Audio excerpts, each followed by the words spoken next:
एक बार एक अरब के बादशाह के दरबार में एक अनजान व्यक्ति नौकरी की तलाश में आया। बादशाह ने उससे उसकी योग्यता पूछी तो उसने कहा, सियासी हूँ। अरबी भाषा में सियासी उसे कहते हैं जो अपनी बुद्धि और ज्ञान से किसी भी समस्या को आसानी से सुलझा सकता है। बादशाह के दरबार में सियासतदानों की कमी न थी, लेकिन बादशाह उसके आत्मविश्वास से बहुत प्रभावित हुआ और उसे घोड़े के तबेले का प्रमुख अध्यक्ष बना दिया। कुछ दिनों बाद बादशाह के मन में यह विचार आया कि अपने तबेले में सबसे महंगे घोड़े के बारे में जानकारी हासिल की जाए, और इसी उद्देश्य से बादशाह ने तबेले के प्रमुख अध्यक्ष को बुलाया और उससे घोड़े के बारे में पूछा। तब उस व्यक्ति ने जवाब दिया, बादशाह सलामत, यह घोड़ा नस्ली नहीं है। बादशाह ये सुनकर हैरान हुआ। उसने उस आदमी को बुलाया जिससे वह घोड़ा लिया गया था। उसने बताया कि घोड़ा तो नस्ली है, लेकिन यह जब पैदा हुआ था तो इसकी मां मर गई और इसका पालन पोषण गाय का दूध पीकर हुआ है। बादशाह ने तबेले के अध्यक्ष से पूछा कि उसे इस बात का कैसे पता चला। तब उसने जवाब दिया,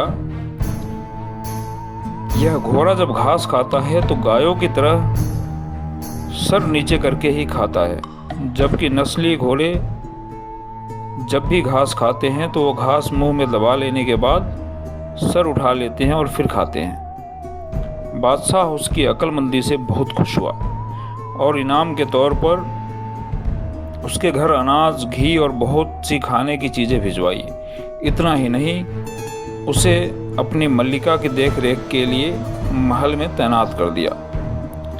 फिर एक दिन बादशाह को उस व्यक्ति की याद आई और उसने उसे बुलाकर अपनी बेगम के बारे में पूछा।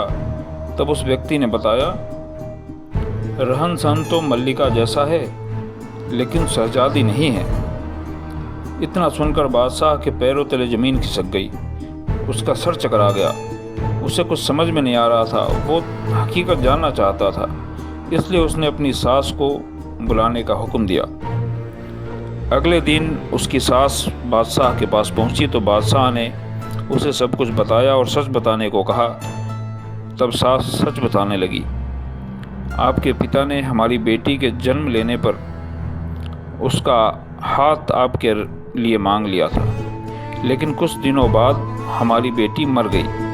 आपकी बादशाहत से करीबी रिश्ते कायम रखने के लिए हमने किसी और की बेटी को गोद ले लिया और उसका निकाह आपसे करवा दिया। हकीकत जानने के बाद बादशाह ने उस व्यक्ति से पूछा कि तुमको इस बात का इल्म कैसे हुआ कि वो शहजादी नहीं है। उस व्यक्ति ने कहा, बादशाह, आपकी बेगम का नौकरों के साथ सलूक जाहिलों से भी बदतर है। कोई खानदानी आदमी इस तरह का बर्ताव नहीं करता। बादशाह फिर खुश हुआ और उसे इनाम के तौर पर खूब सारा अनाज और भेड़ बकरियां भेजी। इसके साथ ही उसे अपना दरबारी बना लिया। कुछ दिन बीते तो बादशाह ने सोचा, मैं इस आदमी से सबके बारे में पूछता हूँ, क्यों ना आज अपने बारे में ही पूछा जाए। जब बादशाह ने अपने बारे में पूछा तो उस व्यक्ति ने कहा, अगर आप मेरी जान बख्शें तो ही मैं बता पाऊंगा। बादशाह ने उस व्यक्ति से वादा किया कि उसको कुछ नहीं कहा जाएगा। तब उसने बताया कि ना आप शहजादे हो, ना आपका चाल चलन बादशाहों वाला है। इतना सुनते ही बादशाह को बहुत गुस्सा आया, लेकिन उसने वादा किया था कि उसे कुछ नहीं कहा जाएगा।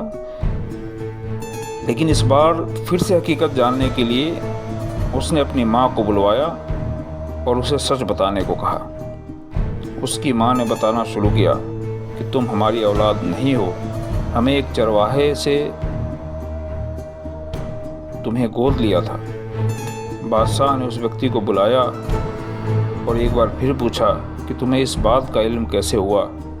तब उस व्यक्ति ने बताया कि जब भी कोई बादशाह किसी को इनाम देता है तो इनाम में हीरे जवाहरात जैसी चीज़ें देता है, लेकिन आप खाने का सामान और भेड़ बकरियां देते हैं। यह सलूक किसी बादशाह का नहीं बल्कि चरवाहे के बेटे का ही हो सकता है।